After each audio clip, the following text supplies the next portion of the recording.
banyak fokus ke gereja, fokus melayani Tuhan. Terus makan anak dengan istrinya dari mana? Makanya nggak bisa dipungkiri kalau pendeta itu seperti dibilang Bang Zuma, satu mimbar ribut, 4 pendeta untuk merebutkan jemaat. Karena memang dari mana pendapatannya? Kan nggak diperbolehkan kerja karena dia fokus melayani Tuhan. Kecuali makanya banyak pendeta itu punya usaha dagang, dia berdagang untuk menambah penghasilannya. Gak bisa gitu, kok nggak boleh apa, kok aja juga berdagang ya Kiko. Aliolah, Kristen jujur lah. Jadi seolah-olah nggak gitu Nora, nggak gitu Nora. Kau pikir kami 20 tahun, bapak saya 40 tahun ngapain? Apa itu Bang, berapa Bang? 10% 15 juta. Kali banyak orang. Wah.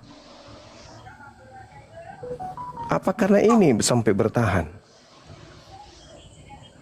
Tengok yang sekarang terjadi di USU itu, Kristen dengan Kristen penggusuran gereja kan? Bukan Islam lagi yang dituduh nanti. Islam Bang, katanya Islam. Makanya sementara itu katanya gereja itu sudah 25 tahun di tanahnya milik USU.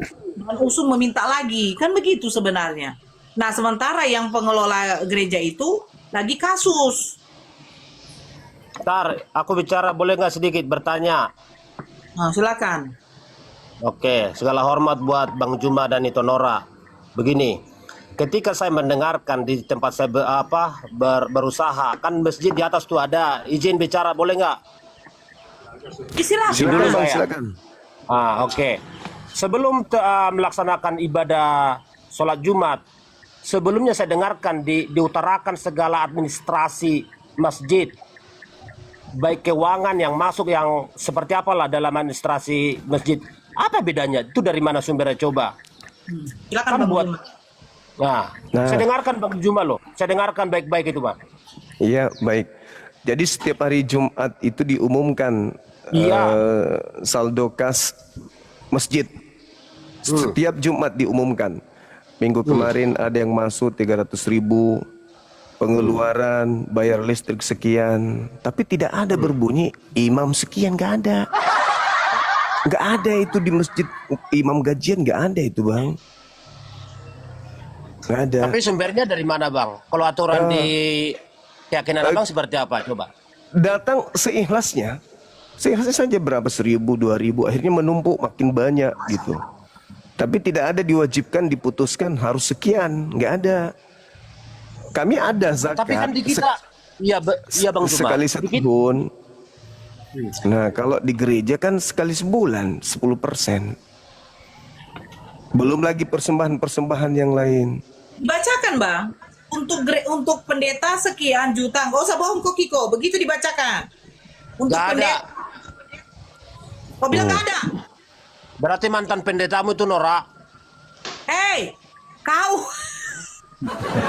Bohong Kau bilang nggak ada ya? Tunggu pendeta. Kau bilang nggak ada ya? Nggak dibacakan. Dari mana pendeta dapat uang bulanan? Enggak, gini loh. Berbeda gereja, berbeda aturannya. Dulu, loh, bahasa mekel ho. Kiko, wajib semua gereja itu membacakan pemasukan pengeluaran untuk pendeta berapa. Dia Ya. ketika melakukan penginjilan itu transparan kenapa namanya. kau bilang nggak ada? Kiko, kau itu jangan menipu di sini. Kau berbicara sama siapa? Saya yang selalu Apa yang membacakan saya tipu? rumus. Tahu kau di mimbar itu. Wah, Ya bagian sekretaris lah. Babamu. Yang saya mau jawab, sedikit. Yang mau saya jawab, di Ya, nggak mana ada itu. harus... Ih, muka mau dengar. Mana ada? jadi memberikan Nora itu yang baca di mimbar. Memang kita Seikhlasnya. membaca, Bang. Kami salah satu dan mudah-mudi bergiliran membaca keuangan. Bendahara mencatatkan, kami membaca. Biar apa? Biar tidak ada nanti yang salah paham, kata ibu pendeta. Iyalah, kan harus transparan. Tanya kan kau bilang tadi apa? Mana ada itu? Dibaca kok untuk pendeta sekian juta. Untuk dia operasional pergi ke kota ini, ke kota itu. Pakai saya bingung, ngapain dia melakukan penginjilan ke sana ke sini, udah tahu uang tidak ada. Oke. Kalau teman saudara-saudara ustadz misalkan nih berceramah di salah satu masjid atau di mana lah undangan resmi, mereka apakah tidak mendapatkan suatu fasilitas atau apa? Tidak ditentukan Bang, tidak ditentukan. Jadi Sama tergantung Bang, cuma panitia. di sini juga nggak ada ditentukan sekian nggak ada. Tapi perpuluhannya gimana Bang? Perpuluhan itu juga seikhlasnya Bang. Bahkan saya nggak pernah ngasih perpuluhan, nggak ada duit. Berarti kau berbohong, kau nggak Kristen yang baik. Kau. Kalau Itu dia aja, bahayanya itu. saya nggak suka mau bicara Berarti sama kamu. sama kita. Jangan kau bilang kau Kristen yang baik. Aku bilang jujur. Orang saya nggak pernah ngasih perpuluhan. Ya, Munafik itu namanya. Kalau kau nggak kasih uang perpuluhan, berarti kau udah banyak berbohong. Itu aja kau udah berbohong kau. Kepada ini Allah. Kristen nggak sih Bang Juma? Ini kok ada begini nih Bang Juma? Saya rasa Bang Juma juga nggak terima begini manusia. Dari tadi beliau protes terus tentang perpuluhan dari tadi. Nah kan tinggal pindah aja dia Bang, syaratkan aja sekarang dia. Kan daripada buruk-burukin Bang, kan nggak baik Bang ya kan? Tinggal pindah nggak terima. Cara logika lah dulu. Ya. Iya Noraya itu. Izin ya Bang Juma ya. Ini contoh. Iya, Dana Eda. bos itu katanya ada dari pemerintah untuk setiap sekolah, betul tidak? Tetapi dipungut lagi biaya. Otomatis dipertanyakan, benar nggak Bang? Uang yang dipungut ini untuk apa? Bukannya menjelekkan. Ada satu sekolah, dia kepala sekolahnya melakukan pungutan kepada murid-muridnya, katanya untuk merenovasi sekolah, bangku-bangku sekolah, sementara dana bos keluar. Bukan menjelekkan, otomatis bertanya kemana uang itu. Oke, sekolah mana itu? Sekolah mana? Sekolah Bukan mana? botol. Apalah yang botol-botol? Iya sekolah mana harus fakta juga itu bicara itu Nora. Ini Memang. Contoh. Saya contohkan sama seperti Pandita. Dia tidak menjelekkan, cuman dia bertanya, kemana uang persepuluhan yang dikumpulkan di dalam gereja, sementara kolekte juga ada. Untuk renovasi gedung ataupun bangku, itu kolektenya berbeda lagi, Kiko. Nah, kemana persepuluhan ini? Nora ini syaratkan aja ini. Ini masa Bang Juma juga nggak terima lah ada orang seperti ini sekalipun Bang Juma Muslim. Masa ada begini Kristen loh. Kalau kau nggak suka peraturan itu, tata laksananya semuanya, tinggal pindah selesai syahadat. Seperti si Yus, seperti siapa kemarin yang cewek? Siapa Bang Juma yang cewek? Jangan malu kau karena aku Siapa yang kemarin? Janganlah kau pala malu. Kau tinggal pindah, siapa sih namanya ini? Alah. Jadi maksudku biar jujur dulu. Karena kebanyakan tuh pendeta-pendeta ini percaya diri gitu. Kok jadi marah kau, Kiko? Bang Matei. Ya marahlah diburu-burukin rumah sendiri Siapa dikotorin. yang buru-burukan? Tinggal kau pindah. Jangan dilaksanakan itu maksudku. Main lagi kita di Indosiar, ayo. Main kita di Indosiar. Biar aku yang mampus, atau kau yang mampus. Goblok kamu. Kok ada manusia kayak kamu? Aku bukan Kristen yang baik, aku Kristen KTP aku. Tapi itulah. Iya, tinggal kau syahadat. Saya juga dukung, saya doakan malah. Jangan buru-burukin rumahmu. Apa Masa rumahmu kau kotorin? Ditanya gereja mana, jemaat mana, nggak jelas. Kalau saya ucapkan alamatnya. protes aku. Benar kayak sini itu Nora? Harusnya pendeta-pendeta kalau ada yang di bawah mendengarkan suara jemaatnya. Betul nggak Bang Juma? Dengarkan. Lagi mana itu? Jemaat mana juga nggak tahu kita dari mana pendetanya siapa, gerejanya mana, kok begini ya? Bang Juma Makanya juga kok kau jadi gatal kau. Pertanyaan Apa yang ini itu gatal? tidak bisa kau jawab itu pertanyaan itu tadi. Iya, tinggal abang pindah, Bang Juma syaratkan, kita saksikan dari sini. Jadi Gak suka karena ajaran gini, ini, aku pindah. Ini orang ya. Tinggal begini saya loh. dukung abang pindah. Saya dukung. Begini loh, Begitu. Halak saya kita, pertontonkan debat ini biar saya pintar, kayak dibilang Bang Juma sama Sinora ini pintar kita loh sebetulnya, bukan mereka, kan tambah pintarnya kita. Mana pintar si Nora? Biar marah dia. Nah, kalau pintar kok begini dipelihara Nora. Makanya bertemanlah kita sama apologet ini, apologet Kristen, apologet Muslim. Lebih dulu aku bersama sama biar membuat giar kita pintar. Ya. Saya sama Artinya Nora kayak itu aku. kayak apa? Awal perkenalannya aja kami busak dah. Gak usah ngajar-ngajarin Kayak saya berteman. ini, kayak saya nih Kristen yang enggak yang si Kristen KTP lah dibilang ya. Saya agak tahu sedikit lah. Karena orang ini Iya bang, menjunjung aku hormati itu pindah aja. Saya rasa juga Bang Juma nggak suka kehadiranmu begini sama itu Nora. Kalau kau aduh ampun dah. Tinggal karena pindah. tujuan apologet ini bukan itu loh, bukan mempertahankan organisasi mereka, agama mereka, bukan untuk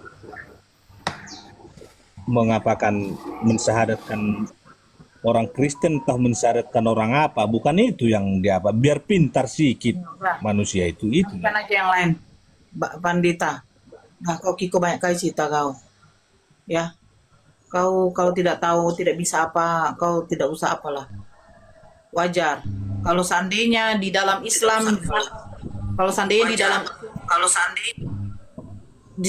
di dalam Islam ada ditetapkan 10, 15, bahkan 5%, ya jelas otomatis umat muslim juga jemaah-jemaahnya bertanya. Halo, selamat siang semua host, Pak Ustadz. Ya, selamat siang Abang. Dari agama apa Bang? Kalau saya agama Katolik. Ya, kalau Katolik nggak ada. Ada persepuluhan Katolik. Kalau Katolik itu dermanya tergantung, kalau ada kegiatan baru 2 derma. Kalau cuma minggu-minggu biasa berarti kita 1 derma saja. Oh, gitu ya. Kalau macam ada kegiatan agama, macam orang mau datang di kita untuk mau ini berarti sukarela begitu kan. Nah, itu berarti bikin pisah. Kalau yang dermanya tuh kan nanti dibagi, hitung per minggunya penghasilannya berapa, nanti biaya orangnya bersihkan gereja, ya kan? Nah, Tunggu dulu, siapa yang nakal. buat guru saya gitu ya? Penghasilan kan, Hei, penghasilan maksudnya, udah wes. penghasilan per minggu. Gitu.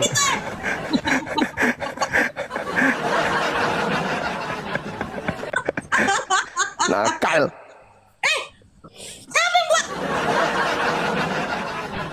Halo Bang, kan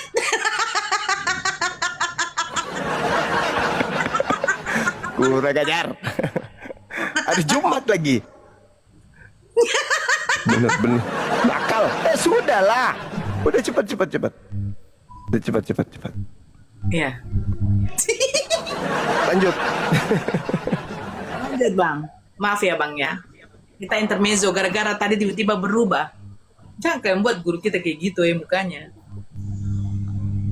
Iya Bang. Ini karena Abang kan tidak ada yang namanya persepuluhan. Ya ada ini pandita ini salah satu jemaat yang dia bertanya persepuluhan ini kemana dibuat. Jadi situ merasa tidak suka, tidak enak gitu, tidak nyaman. Ya, itu harus dijelaskan kan begitu. Betul juga Bapak Pendeta tanya itu. Kalau kita Katolik itu untuk saya ini apa namanya jemaat, saya tahu bahwa untuk sekarang kan saya ada di Papua nih. Saya kan orang Maluku. Saya pernah sembahyang di gereja yang besar. Itu aja tuh sembahyang pertama aja pengumuman uang derma aja itu bisa puluhan juta. Suara apa itu deh?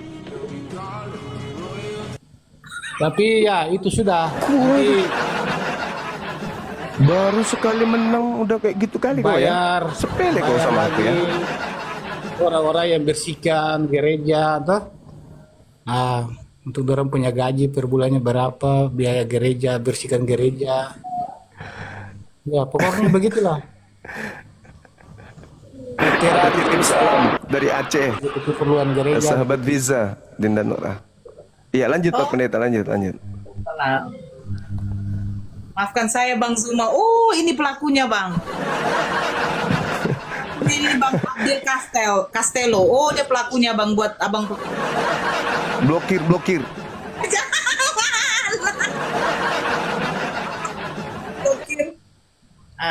Jadi kan Katolik nggak ada persepuluhan ya. Iya.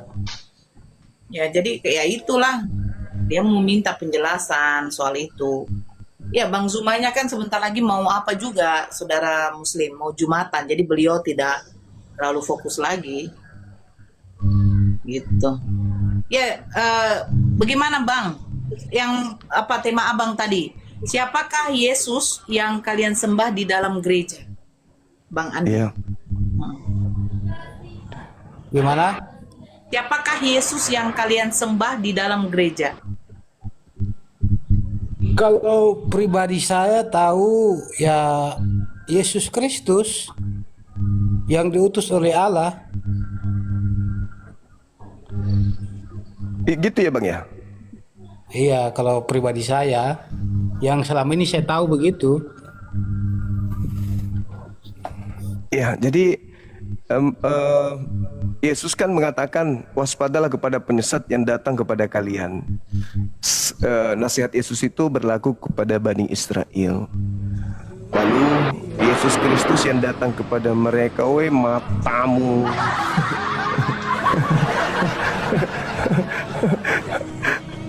Gila kau ya? Udah gila kau. Baru juga sekali kau ini bikin kacau.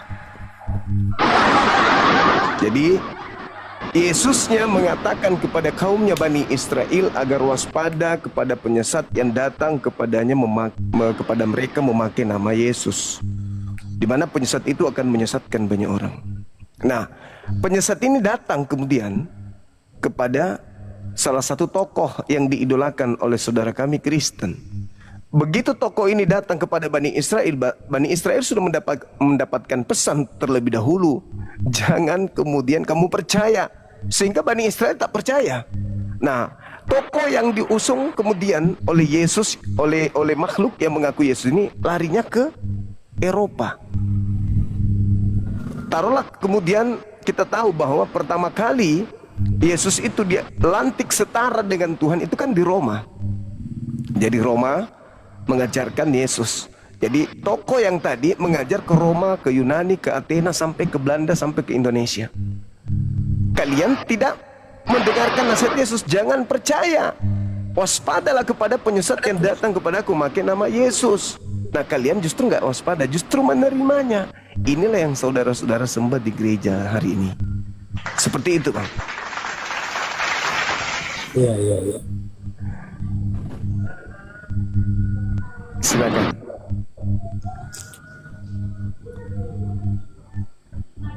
Ada tanggapan silakan. Mangga.